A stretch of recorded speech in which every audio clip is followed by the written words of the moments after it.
உதயை கொங்கு சாய் செய்த அற்புதங்கள் கோடி. டாக்டர் ஒருவர் தங்கை மகனை மருத்துவரால் கைவிட்ட எலும் பொறுக்கி கட்டியும் சாயும் கை வைத்து உதியும் பூச தீர்ந்தது.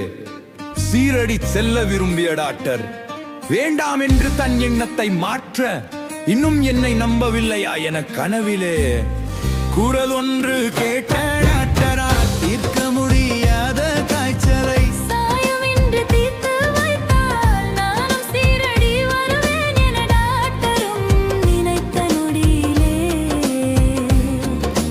காய்ச்சல் அடைந்தவர் நோயின் தீவிரம் குறைந்ததும் டாக்டரும் சீரடி சென்று சாயுக்கு பக்தருமானாரே. டாக்டர் பிள்ளை நரம்பு சிலந்தி நோயும் தாக்க வலியால் அவதியுற்றிட ஊழ்வினை காரணமாக இவ்வலியும் வந்ததை அறிவேன்.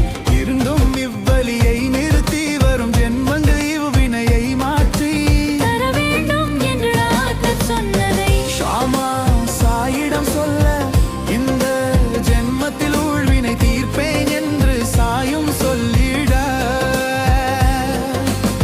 ஷாமா சாயிடம் சொல்ல இந்த ஜென்மத்தில் ஊழ்வினை தீர்ப்பேன் என்று சாயும் சொல்லிட தூக்கி வரப்பட்ட டாக்டர் பிள்ளையை மசூதியில் அமர வைத்த